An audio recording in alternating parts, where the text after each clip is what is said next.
Olá, pessoal! Sejam todos muito bem-vindos a mais um podcast filosófico, atividade que é promovida pela Organização Internacional Nova Acrópole do Brasil.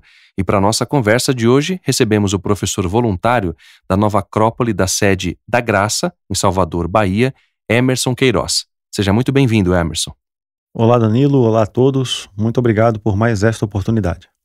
Hoje vamos falar sobre cultura e convivência. Naturalmente, não vamos esgotar o tema, obviamente, e não vamos trazer aqui também verdades absolutas. Nós vamos conversar e refletir sob a luz da filosofia, procurando compreender o que essas ideias significam e como a gente pode, em alguma medida, vivenciar algo de uma cultura e de uma convivência saudáveis, humanas, enfim, que nos ajude a nos aproximarmos uns dos outros, que é algo que nesse momento histórico é muito importante.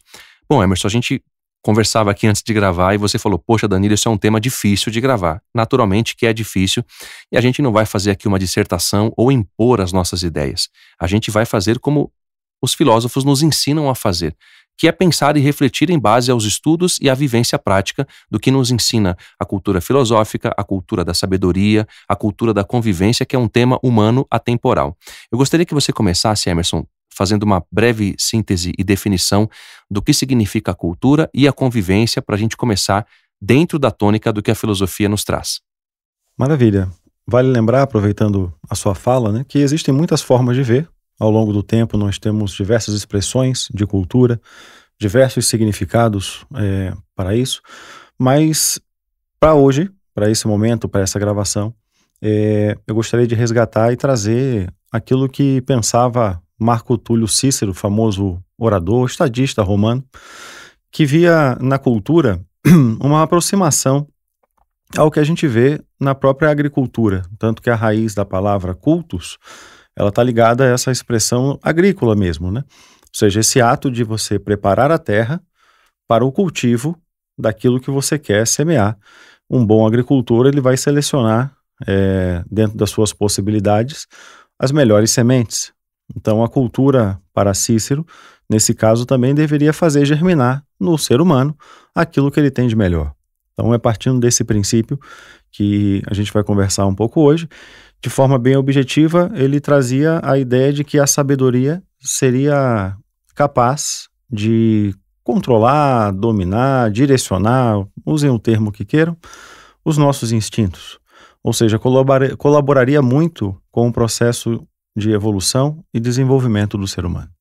Agora, falando sobre a ideia da convivência, Emerson, a gente vive num mundo onde as pessoas que pensam diferente, elas entendem ou efetivamente agem de maneira a se enfrentarem. Isso é um fato. Se a gente parar para conversar aqui, a gente se conhece há muitos anos, a gente vai chegar em algum ponto que não vai haver uma convergência. Você vai pensar diferente de mim em alguma questão. E isso não deveria ser motivo de conflito, não é? Agora, eu gostaria que você falasse da ideia da convivência, porque é evidente que nós temos visto no mundo de hoje, em vários âmbitos, em várias camadas da sociedade, um nível de enfrentamento muito grande em vários assuntos. Parece que a tônica hoje é o enfrentamento. É meio que uma forma mental que se alastra e, sobretudo, a gente quer discutir, quer falar que sabe mais, existe uma vaidade, um egoísmo, e isso vai gerando uma série de problemas que o enfrentamento é como se fosse a resolução final. E não deveria ser assim. Perfeito. Essa sua fala me remete a várias ideias e vamos começar lembrando uma grande filósofa e, por que não dizer, uma grande mestra, Helena Blavatsky. Tanto nos enfatizou, entre tanto conhecimento que ela trouxe, talvez o que toca assim o coração humano de forma muito imediata e urgente é a famosa heresia da separatividade. O ser humano, ele se vê, sobretudo pela nossa parte, vamos assim dizer, egoísta, separado, distante, talvez único, não que nós não sejamos únicos, mas único no sentido até de afirmação, como se não coubesse outros seres, né? Se vê apartado da natureza, enfim. Então isso acaba gerando potencializando, melhor dizendo, essa dificuldade de conviver. É bem comum a gente ouvir assim, apesar das diferenças. Diferença não é um pesar, né? Diferença é por que não até dizer, uma forma de lei de expressão da natureza. A gente afirma quando vai à escola, quando vai, não sei, qualquer lugar. Não existe um grão de areia que seja igual. Então, está claro que todo o cosmos ele é diferenciado. Só que o que podemos aprender com essa imagem, né? Quando a gente olha para o cosmos e vê essa diferenciação toda, é que ele está diferente, ele é diferente para organizar, para possibilitar que seus sistemas possam fazer toda essa multiplicidade de coisas que nós temos. É só olhar para o corpo humano, não precisa nem pensar muito no cosmos, que a gente vai ver que nós temos diversas células com diversos tecidos, órgãos diferentes e, juntamente com o princípio de unidade que há em todas as coisas, essas diferenças trabalham para um único corpo. Então, não é apesar das diferenças, né? É com as diferenças aprendermos a nos encaixar, a nos unir, a encontrar pontos de união. Que lógico, como a gente falou aqui, né? Ninguém vai pensar igual, a gente sempre vai encontrar algum motivo para gerar separatividade ou discussão. Na verdade, a maior parte do tempo é isso, né? Time de futebol, comida, banda de música. Se formos fazendo perguntas, obviamente encontraremos muitos pontos que vão nos diferenciar. Mas entre o diferenciar e isso gerar uma separatividade, um antagonismo e uma quase que proibitivo, né, uma convivência, aí já é um certo exagero, pesa muito o nosso egoísmo, o nosso talvez egocentrismo e o nosso individualismo, né, bem diferente daquilo que trazia Jung de individuação, de expressar o que o nosso indivíduo tem de melhor. O individualismo é muito crescente. É importante que a gente possa refletir e encontrar meios aí já trazidos pelos sábios para que, no mínimo, acabar, acho difícil, mas no mínimo atenuar um pouco isso e favorecer nossa convivência. No decorrer da história, a gente encontra um processo de mudança histórica em pensamentos diferentes, não é? E você, Emerson, além de professor voluntário na Nova Acrópole, você também é pedagogo trabalhando profissionalmente com isso. Então você tem bastante experiência e do ponto de vista da filosofia, para agregar um pouco mais no sentido da gente refletir historicamente sobre o olhar da filosofia. Esse é o ponto central dessa questão que eu vou te fazer. E quando a gente vai estudando o positivismo, o materialismo, o capitalismo, o mundo em que a gente vive, a gente começa a perceber que existe uma forma de pensamento em que as pessoas vão se imergindo nela sem o mínimo de reflexão. Eu falo porque eu também já passei por isso, às vezes eu aderi a certas ideias quando eu era mais jovem, que no decorrer do meu tempo de experiência humana também, no meu desenvolvimento, eu percebi que algumas ideias, elas não tinham um fundamento espiritual mais elevado, mais consciente, ou seja, a gente vai sendo pensado. Eu gostaria que você falasse desses processos históricos, obviamente de uma maneira sintética, para a gente refletir o impacto negativo que isso pode causar, porque isso vai convergir, infelizmente, com essa ideia da separatividade. Perfeito. Já pedido licença aí aos especialistas do tema, mas vamos falar de um processo descritivo, né, que é histórico. A gente tem, quando a gente observa a nossa cultura contemporânea, e é uma observação, não é no sentido de falar mal, mas para a gente entender um pouco o nosso processo, ela tem alguns desses pilares que você trouxe já aí. Teriam tantos outros, né, que a gente poderia elencar, mas penso eu que esses já estão suficientes para a gente entender um pouquinho do nosso processo e ajudar a diminuir aquela sensação, eu não sei nem se usa essa expressão ainda, mas que já pegou o bonde andando, né? Às vezes parece que o ser humano nasce e o bonde já está andando e vamos seguindo o que aí está. Mas o ser humano é um ser lógico, a ação e reação demonstra isso concretamente. E, de certa maneira, a nossa formação cultural ela também tem um grau de lógica. Então, por isso, podemos refletir e entender racionalmente sobre isso. Então, voltando ao ponto que você trouxe, a gente tem hoje, né, nós somos herdeiros do positivismo, que, entre tantas ideias, traz essa perspectiva um pouco do distanciamento dos aspectos metafísicos, tanto que você, na sua própria fala, falou que a gente não tem um certo fundamento espiritual. De certa maneira, essa visão metafísica, por um tempo, ela ficou um pouco distanciada da nossa condição natural do ser humano, e isso é uma coisa bem característica, porque é muito difícil. Eu não vou dizer impossível, porque não conheço tudo, não estudei tudo, mas é bem difícil, dadas as culturas que a gente estuda, encontrar alguma outra cultura, em algum outro tempo, que chegue a negar ou até desprezar, os processos metafísicos. Normalmente, todas as que a gente conhece, assim, ou pelo menos essas gerais que nos influenciam bastante, Índia, Grécia, Roma, até entre os astecas, os japoneses, enfim, os maores na Nova Zelândia, todos eles têm um princípio metafísico, né? E a gente, durante o final do século XVIII, XIX, início do século XX, desprezamos isso um pouco. O próprio existencialismo traz um pouco dessa perspectiva de que a essência ela é construída, né, como se não viéssemos de lugar nenhum ou que não fôssemos também para outro lugar. Isso tem seu fundamento na sua explicação própria, mas às vezes, se não bem entendido, pode levar a gente a pensar que, bom, pegamos o bonde andando.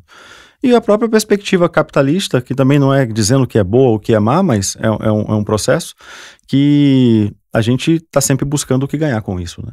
E para quem tem dúvida, com certeza devem ter outros professores, pedagogos aí nos ouvindo, é só perguntar para os alunos, né, ou trazer aquela ideia de que você tem uma tarefa de casa ou alguma atividade para fazer hoje, como é muita coisa, é muito conteúdo, é geral que pelo menos um, numa sala de aula, quando não são muitos, pelo menos um pergunte: professor, vale quanto? É aquela questão de quanto vai valer a atividade. Então a gente vai mensurar até isso, né? Aquela atividade que seria para agregar um conhecimento, pode ser que para alguns, nunca para todos, mas tem aqueles que vão perguntar quanto eu vou ganhar com isso, porque se ela valer mais ou valer menos, a depender do tempo que ele tenha para fazer, ele vai investir em outro tempo. Então isso é um pouco da nossa herança, da nossa mentalidade que nós temos hoje. Só que o fato de estarmos assim, né, não quer dizer que tenha que ser assim o tempo todo. E não quer dizer que o ser humano seja somente isso. De nenhuma maneira eu vou querer negar a nossa forma de existência. Claro que não. Temos o trabalho, temos a forma que está posta no nosso momento. Mas se a gente precisa ganhar nosso dinheiro, se a gente precisa se alimentar, se a gente precisa buscar entender um pouco, seja físico ou metafísico, não importa. A gente tem também outros elementos em nós que precisam ser cultivados. Daí a importância da cultura. Quanto de nós não sabe a importância de, às vezes, um pequeno momento em que a gente aprecia uma boa música, ou uma obra de arte, ou uma criança brincando no parque, né? Talvez a gente não ganhe nada financeiro com aquilo, talvez aquilo não esteja associado a nenhuma obrigação, não é nem nosso filho que está ali, mas nos traz um certo encanto. Nos rouba um momento daquela realidade concreta e nos leva a um estado de contemplação, por exemplo. Como isso é importante? Todos nós já passamos por isso pelo menos uma única vez na vida, é claro que são várias vezes, mas vai que, né, alguém que tenha passado isso somente uma vez, mas já basta, já é suficiente para perceber como nós temos outros graus dentro das dimensões humanas, que são diferentes daquelas mais aparentes, daquelas mais concretas, que são mais físicas, né, vamos assim dizer, e que a gente cultiva diariamente. Mas, sem nenhuma dúvida, precisamos também encontrar essas outras formas mais metafísicas, mais íntimas, que seja talvez aí, como apontam muitos mestres, o nosso maior ponto de encontro, a nossa facilidade de encontrar elementos comuns. Talvez as formas sejam um pouco diferentes, mas as ideias, os interesses, os sentidos, eles possam ser comuns, né? Tem um ponto, Emerson, que eu gostaria que você reforçasse, voltando para a ideia da cultura. Você trouxe aí a etimologia, indicando que tinha a ver com essa ideia da agricultura, de cultivar, de arar a terra, de prepará-la para aquilo que você iria colocar. Aí me veio uma analogia na cabeça, e eu gostaria que você discorresse um pouco sobre ela.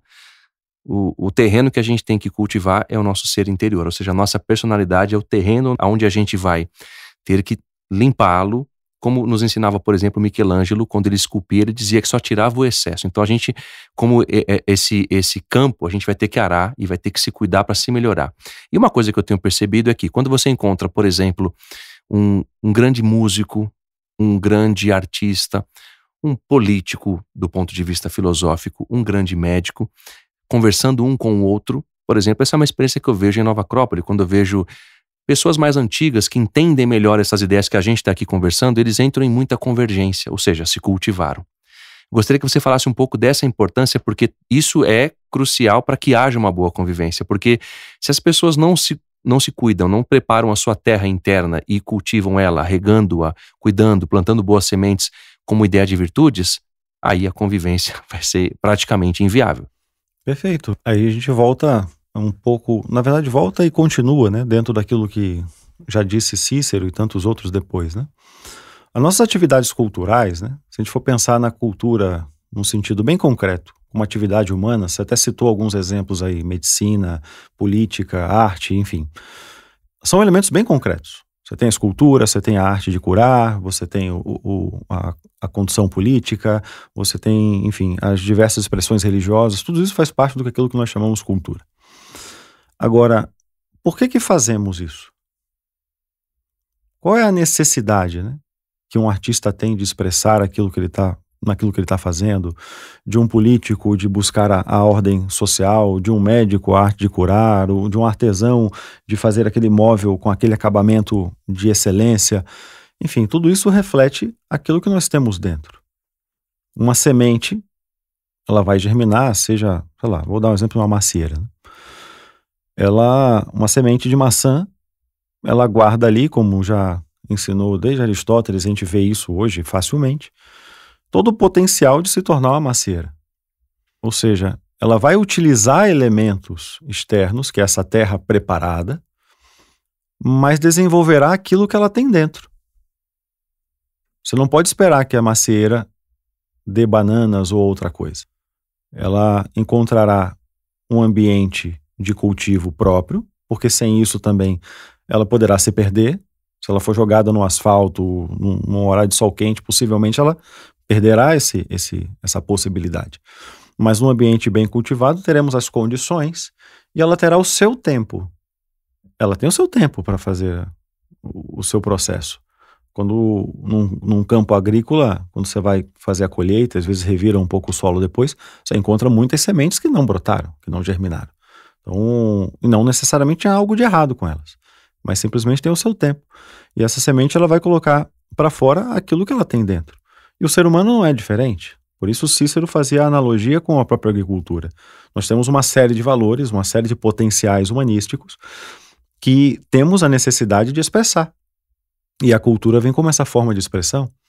As artes diversas com esse intuito de buscar a beleza, na política a ordem, enfim, e como diria Platão, né?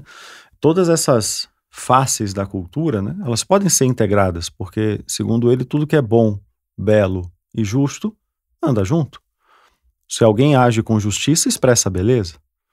Se alguém vê um ato de justiça que é belo, ele também é bom. Se você faz uma coisa boa, quando a gente vê uma pessoa cuidando da outra, né, esse ato de bondade, isso nos encanta. A gente vê algum filme de heroísmo, isso desperta em muitos de nós um desejo ou até uma vontade de fazer aquilo também. Então, não deixa de ser algo que nos encante.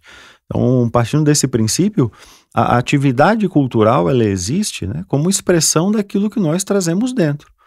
Então, quando temos um processo social onde as atividades culturais estão acontecendo, a gente pode perguntar, a gente pode se refletir, como já fizeram tantos outros filósofos, né? Isso não é uma novidade de Nova Acrópole. Se aquela atividade, de fato, ela está atingindo aquilo que a gente espera de um potencial humano. Pode ser que sim ou pode ser que não. A gente se equivoca, a gente erra, às vezes a gente se esforça, mas não atinge o ponto. Quem já jogou uma bola de basquete e tentou acertar o aro várias vezes, às vezes excedeu em força, ou às vezes a força não alcançou, até que treinou bastante e conseguiu acertar diversos arremessos seguidos. Então, as nossas atividades culturais, de certa forma, também podem partir da mesma analogia. A gente vai se esforçando, a gente vai trabalhando para construir aquela forma mais próxima daquilo que seja adequado e digno de um ser humano.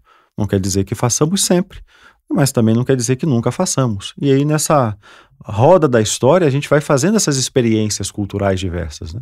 Quando que as culturas se aproximaram mais daquilo que, de fato, permite o desenvolvimento do potencial humano, ou se por alguma razão, em algum momento, também se distanciaram um pouco. Isso acontece e é bem natural. Falando da convivência, Emerson, antes da gente partir para o nosso encerramento, tem uma questão que eu gostaria que você falasse, uma reflexão, na verdade. Quando a gente passa por processos de vida mais profundos, no sentido de você relacionar cada experiência que você tem com o universo, com o aprendizado que o próprio Sol nos dá, alimentando todo o planeta, essa grande fonte de energia que exemplifica a generosidade, e tudo o demais que existe no mundo, que existe por uma necessidade e uma finalidade, ou seja, não estamos aqui jogado às traças, como você comentou comigo em uma conversa, ou seja, a gente pensa que está sozinho no mundo. Não estamos sozinhos. A gente é fruto de uma carga de experiências humanas milenares, divinas, espirituais, heróicas, enfim, de muitos valores. A gente só imagina que do mundo para trás não existiu nada. É como se a gente deletasse um HD e tudo que tinha ali não existe mais. A experiência continua. Você pode apagar do HD, mas se você vai no profissional, eu garanto que você vai encontrar arquivos ali. Então nada se apaga. Isso é um fato concreto. Eu gostaria que você falasse da ideia da convivência como esse processo da gente aprender, através dessas experiências que eu trouxe, de observar a natureza, a sua generosidade, o seu esforço pelo todo, para que tudo funcione, para que tudo avance, para que tudo evolua. Quando a gente se esquece disso, a gente cai num egoísmo tremendo de pensar que temos que fazer o nosso e cair naquilo que você falava agora há pouco do aluno exemplificado na prova. O que eu vou ganhar com isso? Isso vai atrapalhando a convivência. Eu gostaria que você falasse dos perigos que isso traz e como a gente pode, na prática, através do nosso exemplo, fazer com que a convivência aconteça. Ou seja, conviver é viver junto. Não concordo, não é apesar de, não concordo com isso dessa pessoa, mas há valores nele ou nela que eu tenho que respeitar e preciso conviver. Porque é fácil a gente querer que os outros gostem de nós. Talvez o problema, às vezes, sejamos nós próprios, né? No trabalho, em casa. Eu gostaria que você falasse um pouco disso.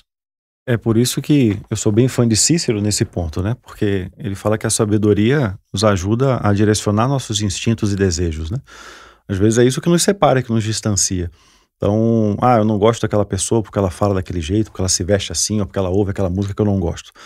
Mas eu posso me esforçar para diminuir essa minha rejeição, porque isso está em mim, não está na pessoa, não está no outro, né? E aprender como me harmonizar com aquilo. E quem sabe até gerar uma aproximação. Se de fato for algo muito ruim ou absurdo, bom, vamos então dialogar para encontrar um ponto comum. Bem, eu vou pegar uma face cultural para responder sua pergunta, que é a face da ciência. É empírico, né? Não há dúvida sobre o nosso processo evolutivo. O ser humano e toda a natureza é um conjunto em evolução. Bom, a gente tem algumas teorias evolutivas aí, século XIX, século XX, enfim. Mas vale se lembrar que se a gente for pegar algum tratado hindu, Bhagavad Gita, Mahabharata, lá já vamos encontrar Dharma, né? Dharma como esse caminho de evolução. Então, a evolução para nós não é uma constatação de agora. Ela já é uma constatação que me arriscaria a dizer que é desde sempre, né? A gente não encontrou ainda qual é o ponto lá que começa, mas até onde a gente tem buscado, muitas culturas, desde as sumérias, egípcias, aí a gente fala desse sentido de um caminho evolutivo, né? Então, nesse processo de evolução, que todos os seres evoluem, as plantas, os minerais, os planetas, tudo evolui, mas no ser humano especificamente, nós temos um exemplo bem natural e concreto. Qualquer um de nós, no ato do nascimento, se fôssemos abandonados, eu pelo menos não vi nenhuma outra prova diferente, não conseguiria sobreviver. Às vezes você tem alguns bichinhos que já nascem, já são, né, soltos no reino animal para se virar. O ser humano, imagino que no ato de nascer o nascimento, fosse deixado na mesa de parto, não iríamos muito longe porque os instintos não dão conta da nossa vida nessa condição. Isso é empírico, isso é biológico. O que já nos sugere, aproveitando a biologia, que a gente cria uma relação com o outro, necessária. Eu não vou nem dizer dependência, porque pode ser uma palavra um pouco pesada, mas é uma relação necessária. Ou seja, não é só por cultura, mas também por natureza, o ser humano necessita conviver. E para que isso aconteça, se criam meios que têm formas, que podem sim se diferenciar ao longo do tempo. Não somos perfeitos, não estamos prontos. É importante, às vezes, eu acho que parece que a gente se esquece disso, né? Se estamos evoluindo, se estamos nos desenvolvendo, nós não estamos prontos. Então, aquela atividade, aquela forma de expressão cultural é aquilo que a gente consegue expressar naquele momento. E quem sabe mais adiante, a gente vai aprender com os erros daquilo e vamos fazer uma nova forma ainda muito melhor, própria para a nossa convivência. Então, é importante que a gente tenha isso claro, né? É muito perigoso, você falou dos perigos, né? A gente achar que já está pronto, que o que temos hoje é melhor na história do que, nunca houve algo muito bom. E isso vem muito dessa herança dos pilares da nossa cultura, vamos assim dizer, que nós falamos no início, né? De que achar que o progresso ele é tecnológico e que com o passar do tempo tudo melhora. Mas eu não sei se isso é assim a nível humano, eu imagino que não. Eu não sei se nós hoje somos muito melhores do que um cidadão ateniense. Não sei. E nem vou me atrever aqui a comparar, cada um que faça a sua reflexão, né? Talvez tenhamos aprendido formas sociais e culturais pela experiência, mas também como indivíduos, nós como seres humanos estamos em nosso processo de construção e não nascemos órfãos e temos uma necessidade de conviver. E isso implica um conjunto de normas, um conjunto de regras, de estruturas, que, embora ordem, hierarquia, regras, às vezes sejam palavras que a gente tem uma certa dificuldade de se relacionar, mas elas são importantes. O que seria do trânsito se ele não fosse normatizado? Com normas, os que vivem em grandes cidades já veem que é difícil. Se a coisa fosse cada um por si, seria bem mais difícil. E aí vai me dizer, mas cada um tem o seu cada um. Tem, mas todos nós precisamos nos relacionar. Isso é algo que é inevitável, né? Até se um sujeito resolve, não quero mais viver em sociedade, eu vou pro alto da montanha. Tá bem, mas ele primeiro teve que aprender. Ele primeiro teve que ser educado. Ele primeiro teve que ter as condições para que ele pudesse fazer isso. Dificilmente um sujeito que nasceu e fosse deixado lá no alto da montanha, você voltaria lá e você encontraria uma cidade pronta. Nos contos, sim, mas na realidade imagino que isso seja difícil ou quase impossível de ser alcançado. Só para reforçar um ponto que você trouxe aí, Emerson, eu lembro de um amigo que ele relatou na pandemia, a gente viu isso na TV, né, no começo da pandemia, lá em 2020, em março, pelo menos aqui no Brasil, quando a coisa se estabeleceu, a gente viu na TV as pessoas brigando por comida no mercado e etc. E esse amigo meu disse que presenciou isso, ele foi fazer compras, ele falou, poxa, que coisa feia, Danilo, que eu vi assim, né? Então, isso corrobora o que você acabou de falar, né? Se no farol eles não funcionam, se no trânsito não funcionam, os faróis têm problemas, você imagina se não há uma ordem que gere harmonia entre as pessoas, dentro de um sistema social. Então, cada um vai lá e pega o cada um por si, eu pego o que me compete, aí você falou, tá bom, ok, mas vamos ser sinceros, é uma tremenda falta de reflexão nossa enquanto seres humanos, eu falo isso enquanto ser humano, porque eu participo dessa experiência também. Eu não posso dizer, eu nunca faria, né? Temos que ter consciência e humildade para admitir que temos que manter a consciência em alto sempre para não fazermos isso, porque isso denota um comportamento feio. Isso é feio do ponto de vista humano, porque você está favorecendo o egoísmo. E o egoísmo é algo muito ruim, não é? E isso atrapalha a convivência, porque imagina os conflitos que não tivemos em supermercados, talvez até entre famílias que deviam discutir e brigar por conta de visões diferentes num momento como aquele. É interessante pensar nisso, né, Emerson? Perfeito. E lembrar que essas regras, essas normas sociais, elas não são uma invenção do nada, né? Elas partem de uma reflexão, elas partem de uma razão, elas partem de um bom senso. Bom, nem todas, tudo bem, né? Mas de maneira geral, o ser humano como um ser racional, ele vai pensar numa forma de organização, né? E é isso que é interessante, né? Lembrar desse potencial humano, desse cultivo de sabedoria que falava Cícero, é o que eu tenho como referência por agora, mas também falava Platão, Aristóteles, então, enfim, e vários tantos outros, que o ser humano tem o seu potencial mental inteligente, né? E é o exercício dessa inteligência que faz a melhoria da nossa convivência. Não queria rimar não, mas até rimou. A ideia é que esse processo cultural, né, essa normatização, seja legal da política, seja a forma de pesquisa da ciência, as expressões de arte, religiosas, enfim, que seja. Isso parte de um princípio inteligente. Quando você vai ao mercado, né, nessa situação que a gente fala, de fato é feio. Não sei se alguém, na sua condição assim, bem reflexiva, vai ver para uma imagem daquela em que se há uma crise de segurança pública e as pessoas invadem os mercados e às vezes, mercados talvez até se apele por um senso de comida tal, embora, enfim, há ressalvas. Mas às vezes eletrodomésticos, né?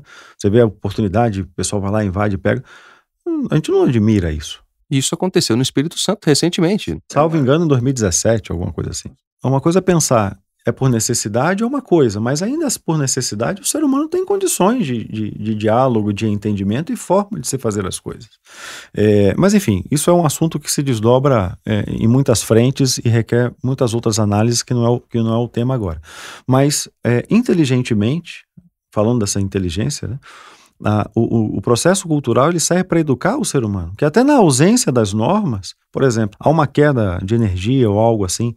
Aconteceu recentemente em diversos estados do Brasil, né, no dia 15 de agosto, se não estiver enganado, vários pontos do Brasil tiveram, então alguns faróis de rua pararam. Então se a gente não tem um certo grau de discernimento, de deixa um grupo ir, o outro vai, o outro volta, né, a gente acaba se tornando dependente da norma, dependente do semáforo, né? E um ser humano não pode ficar dependente disso. É como ter um banco, um assento no metrô e no ônibus reservado para idosos, sendo que, por consciência, qualquer pessoa deveria ceder o seu lugar para alguém que tem uma necessidade física ou que está amamentando. Enfim, quando a gente fala disso é porque algo está muito errado dentro do ser humano. Exatamente. E não é porque tem uma lei, é porque nós somos corteses, ou deveríamos ser. Então, não jogue lixo aqui, né? Se a gente precisa fazer isso é porque, de fato, o nosso grau de consciência está baixa. É a vergonha que a gente passou cá entre nós, né? Cá entre nós e o público, quando houve a Copa do Mundo no Brasil, que os japoneses limpavam o estádio. Quer dizer, é a mesma coisa que eu ir na sua casa, Emerson, lá em Salvador, e eu comer, sujar o chão e ir embora e você ter que limpar. Quer dizer, é uma coisa que é um absurdo do ponto de vista da cortesia. Pois é. Então, isso a gente não faz em casa de pessoas conhecidas, tal. Não é conhecido ou não conhecida, né? Nós vivemos juntos, pô. Não existe fora, né? Vou jogar o lixo fora, vou fazer... Não tem fora. Se a gente pensar em termos de cosmos, né, em termos de unidade cósmica, que não é uma coisa tão difícil de se alcançar, não existe fora. A gente está aqui tendo que conviver entre nós e com todos os outros seres. É necessário essa reflexão ativa, não um condicionamento, não faça isso porque senão, não sente aqui porque vem a multa, não avance porque senão você sente no bolso. Isso é quase que um adestramento, né? Isso não é uma condição moral, vale lembrar disso, isso Kant fala muito bem, né? Uma coisa, você vai agir no sentido bem, porque há uma força coercitiva sobre você. Não, o ser humano, todos nós gostamos da nossa liberdade de expressão, liberdade de pensamento, mas às vezes nos condicionamos a condições reativas aí. Eu vou fazer isso por conta daquilo e tudo mais tal. Não, o processo cultural proposto por Cícero, enfim, e que ainda é vigente, né? A cultura como algo que engrandeça o indivíduo, que permita o ser humano se tornar cada vez mais humano. Isso é possível? Sim, se estamos evoluindo, nós podemos melhorar. Então, às vezes aquela coisa das aulas de biologia, nada contra aos biólogos, enfim, mas às vezes a gente chega assim, as moléculas, células, enfim, eu não domino tanto, mas os que conhecem vão entender aí. E das células, os seres aquáticos, aquela coisa toda, o tronco evolutivo dos primatas, seres humanos, tal. E, enfim, independente de qual seja a linha, parece que quando chega no ser humano, acabou. Tipo, agora estamos prontos, né? Então, não, a gente também está se construindo. Agora, como indivíduos, formas de nos relacionarmos melhor, conviver com ambientes melhores. As cidades estão crescendo, então a gente precisa refletir inteligentemente como melhorar essa forma de convivência. E isso é um processo constante. Então, a cultura é algo que se aperfeiçoa constantemente. E a convivência é algo que se aprende constantemente. Convivência também é um aprendizado. Embora seja como nós falamos lá do exemplo do parto, né? Seja algo praticamente natural essa necessidade de nos relacionarmos, mas é algo também cultural no sentido de aprender. O ser humano aprende por cultura, por transmissão de cultura. Então, isso é algo que está muito relacionado, muito íntimo, e é importante que cada indivíduo aprenda cada vez mais por si, não só esperando dos outros, né? Mas como pode fazer para melhorar as suas relações. O que eu posso fazer crescer em mim, desenvolver em mim, para que eu possa criar laços com os demais, né? E quem sabe, a gente nesse processo vai aprendendo a cultivar nossos próprios laços com a gente mesmo, né? Há muito que às vezes dizem que a gente se incomoda no outro, né? Com o que tem no outro, porque nós temos aquilo nos incomodando dentro, né? Então perceba que coisa interessante, né? Ganhamos todos. Se eu olho no outro algo que me incomoda, e ao invés de brigar com o outro, eu travo essa batalha em mim, o famoso Bhagavad Gita, essa batalha interior, eu não vou precisar brigar com o outro. Eu vou me melhorar como indivíduo, e isso me ajuda na relação e convivência com o outro. E às vezes sem perceber, aqueles que estão ao meu redor, mesmo que não tenham intimidade, estão me ensinando, estão me educando. Como o Marco Aurélio ensinava, né, que todos aqueles que a gente encontra podem ser nossos professores. Então, imagino que acordar de manhã não necessariamente para enfrentar a vida no sentido negativo. Somos combativos, somos guerreiros, sim, mas aquela coisa do pesar, né? Tem que enfrentar o trânsito, enfrentar o chefe chato. Talvez a gente possa pensar o contrário, né? Bom, vamos conviver agora, vamos crescer mais. Que tipo de potencial eu tenho que possa fazer eu enfrentar esse trânsito ruim, essa dificuldade de relacionamento? O que eu posso agregar, mesmo que isso não dê resultado imediato, mas dará para si com certeza, porque esse crescimento ninguém pode tirar de nós, né? Aquilo que nós fazemos de melhor, aquilo que nós construímos dentro é nosso e é o que a gente vai levar. Bom, Emerson, você já falou muita coisa ao longo do nosso podcast que dá para a gente passar um bom tempo refletindo e a gente poderia ficar aqui muito mais tempo falando. Eu gostaria que você resumisse trazendo uma ideia para encerrarmos essa nossa conversa de hoje sobre a importância de cada indivíduo oferecer um pouco do seu melhor no sentido de melhorar o seu aspecto cultural, ou melhor dizendo, cultivar os seus valores, porque senão dá a entender que a gente está falando que uma pessoa é mais culta do que a outra. A gente não está falando aqui de conhecimento intelectual. A gente está falando aqui bem objetivamente, de uma maneira bem clara e sem nenhum tipo de imposição, obviamente, de dizer que um é melhor do que o outro do ponto de vista do acervo cultural que essa pessoa tenha. Isso não define o caráter e o valor humano que a pessoa tem, mas sim o cultivo de valores e virtudes e também como ela pode individualmente, melhorando a si própria, a trabalhar a convivência no dia a dia, para a gente poder sair daqui com uma ideia, poxa, eu também posso fazer, porque senão fica uma coisa que as pessoas podem pensar, poxa, está distante de mim. Pelo contrário, está muito perto. Gostaria que você desse algumas considerações práticas nesse final sobre isso, para que a gente possa tomar como bloco de notas para o dia seguinte.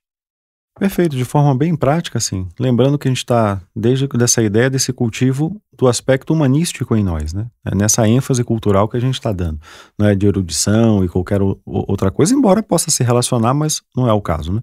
Isso é algo que todo ser humano, independente de qual seja a condição, lugar enfim, status social, a gente tem que, no primeiro lugar, aprender a conviver com a gente mesmo. Isso é inegável, né? Então, a gente tem a nossa dimensão altruísta e a nossa dimensão egoísta lutando o tempo todo, por exemplo. É só um ponto engraçado, eu tenho um grande amigo, uma vez eu conversando com ele, você está bem, sua família está bem, sua esposa, os filhos, ele falou, está todo mundo bem. Ele falou, o problema sou eu porque eu sou difícil de aturar. Ele foi, ao mesmo tempo que ele foi engraçado, houve uma humildade. Ele falou, olha, eu não sou fácil de lidar. Isso é um ponto importante. Perfeito. E essa é uma visão bem simples, né? E cotidiana e verdadeira. A gente olha para si e vê, pô, temos essas coisas para melhorar. Então aí já está o ponto prático, né? Coisas bem objetivas. A gente programa o dia, a semana, o mês, o ano, sei lá. Quantos de nós coloca no nosso painel de tarefas? Além de o tanto que precisa ganhar no mês, a casa que quer comprar, o carro, a viagem que quer fazer, a cultura nova que quer conhecer num passeio, a gente coloca lá, não, vou cultivar tal valor. Estou dizendo que isso não exista, mas eu não sei quantos de nós tem isso claro, né? Talvez se a gente pegar o painel de tarefas de algum colega, faça a experiência. Alguém da família, vamos lá, qual é o seu plano para hoje aí, né? Onde está lá o exercício da virtude, por exemplo, né? Porque isso, são potenciais naturais. São, mas são construídos, né? Lembra de Aristóteles que isso se adquire com a prática. Então isso é muito objetivo. Que valor eu vou desenvolver hoje? Isso é bem claro.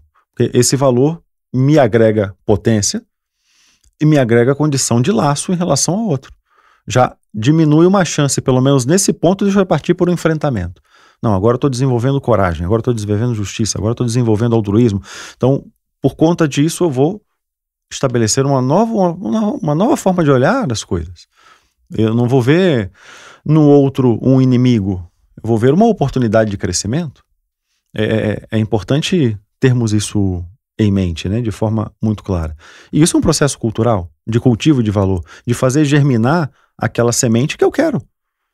Eu tenho isso dentro de mim, então vamos fazer cultivar, vamos fazer gerar, criar condições para que esse valor ele se torne uma árvore bem sólida, bem forte, bem frondosa e que dê frutos. Então isso é muito prático, é muito comum. Então esse cultivo está atrelado diretamente à nossa questão de convivência. E um outro exercício bem prático também, já que queremos falar sempre de relações humanas, pegar aquele indivíduo, né, que talvez a gente não goste muito por uma série de fatores, e se propor a refletir com calma e tranquilidade e visualizar o que ele tem de bom. Como não existem absolutos nesse mundo, é bem improvável que a gente olhe para uma pessoa e diga que ela não tenha nada de bom, né? Ou seja, sempre tem algo que possa nos despertar esse olhar. E por esse ponto a gente cria um laço. E ali nós vamos cultivar aquela relação juntos. Penso que isso seja bem objetivo, uma forma bem tranquila para a gente poder encerrar, de como essa necessidade, né, de cultivar a nossa sabedoria, de organizar, direcionar e quem sabe até pensar num futuro, dominar nosso aspecto instintivo, que temos também. Eu sei que nós temos algumas definições que somos em alguma parte animais, mas também somos humanos. E no momento evolutivo a gente tem que desenvolver o nosso aspecto humanístico. Os nossos instintos, eles precisam ser educados. E o ser humano precisa ser desenvolvido. Quando cada um de nós faz um pouquinho disso, não há dúvida que o ambiente de convivência ele melhora. É só pensarmos em grupos de elite de todo tipo. Às vezes você pode não gostar da pessoa, por alguma razão, como já falamos aqui. Mas nós temos uma meta, nós temos um objetivo comum, nós temos um trabalho, algo para alcançar. E isso nos unifica. E quando nós encontramos esse ponto em comum, aquela divergência, aquela diferença, por agora, não entram, né? Então a gente consegue encontrar dentro de nós um campo seguro para não deixar aquilo que nos atrapalha entrar. Então, vamos fazer isso nas nossas relações comuns. Não precisam só ser dos grupos de elites ou de grupos especializados. Todo ser humano pode encontrar esse porto seguro que faça com que esse ponto de valor, né, nos dê segurança para agir em relação a nós e aos demais. É isso, Emerson. Dessa maneira encerramos então essa nossa conversa de hoje. Lhe agradeço novamente a presença e, claro, desejo que seja sempre muito bem-vindo. Eu que agradeço mais esta oportunidade e vamos sempre em frente. Para aqueles que queiram nos contatar, podem fazê-lo através do nosso site nova-acrópole.org.br/podcast. E para quem quiser saber mais sobre o nosso curso de Filosofia para Viver, basta também acessar o nosso site nova-acrópole.org.br. Até a próxima!